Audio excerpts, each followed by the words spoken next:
Because I'm a gangster having fun. Never leave a pad without packing a gun. Hitting hard as fuck, I make you ask what was it? Boy, you should have known by now. Easy does it. Oh shit, this isn't an Easy E movie?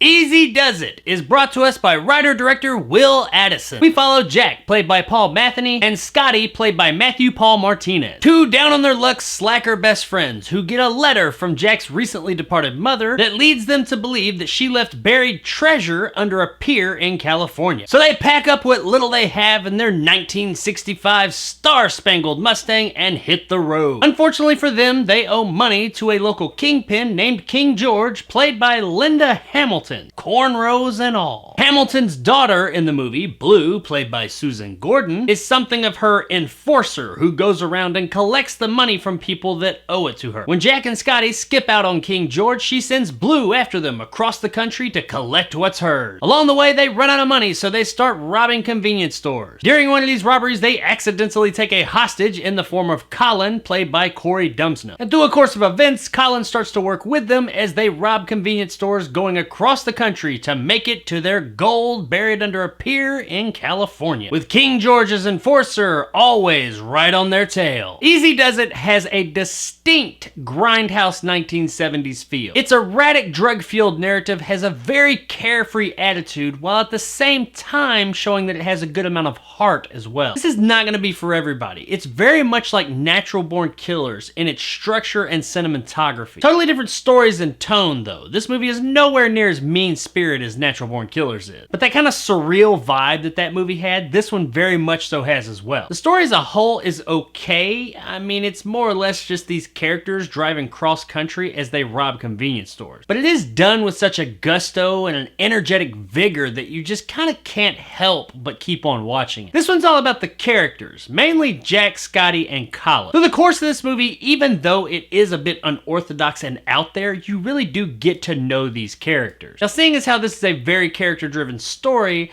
whether you like these characters or not is very much going to weigh on whether you like this movie or not. I did like these characters, and I thought the actors did a really good job with the material. And I was surprised to see that the story actually does have a lot more heart than I was expecting as it goes on. However, not all the characters get that same attention as our main three. Linda Hamilton's King George and Susan Gordon's Blue are severely underutilized here. These two characters seem like very interesting characters I wanted to know more about. And it seems as if the movie wanted to tell you more, but for whatever reason just didn't. It's as if they showed more of these characters so that they could tell you more instead of just keeping them mysterious. But they never really told you anything more. There's a few spots here or there that they might slip in just a little bit, but it's never quite enough. I would have much rather they just leave Linda Hamilton's King George much more mysterious and not show her as much. Maybe just hear her over the phone or something. I mean, that's what they did with John Goodman. You never see him, but he is in the movie. He actually plays a radio DJ that they hear throughout the film while in the car. But no, they didn't do that. They showed her character a fair amount, but they didn't really give her much to work with or much to do. The character seems like she might be really interesting, but you just really don't know much of anything about her except Jack and Scotty owe her money and she's apparently some big kingpin. Oh, and she's got cornrows, which, I don't know, that was really weird seeing Linda Hamilton with cornrows, but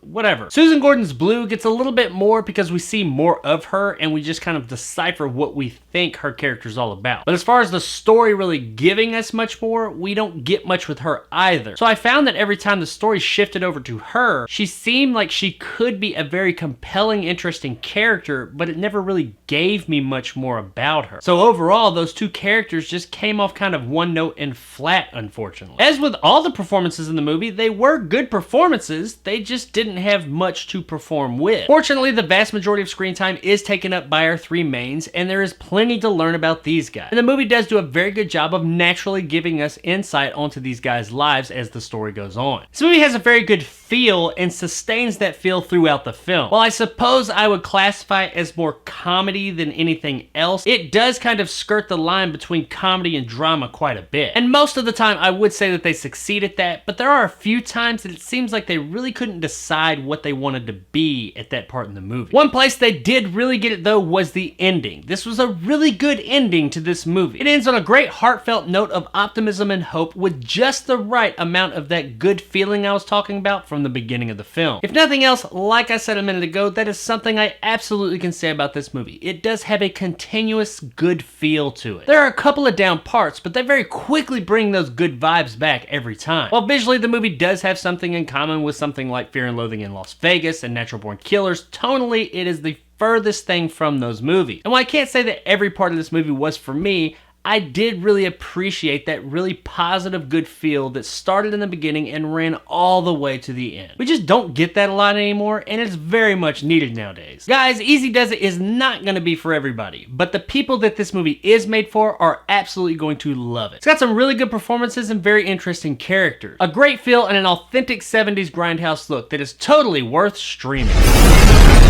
Across the street.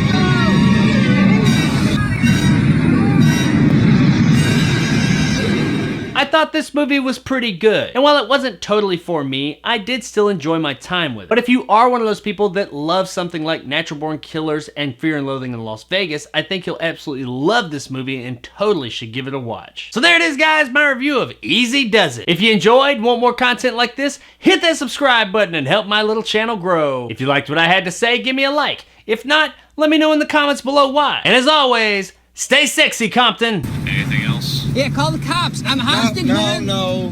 That's got it. Alright. Pull up. Oh, like they do it. Yeah, I bet you motherfuckers didn't know your boy had them dope skills, spitting them mad motherfucking dope-ass rhymes like Dr. Seuss. I promise you, I will never do that again. Who got the juice now? Boy, you should have known by now.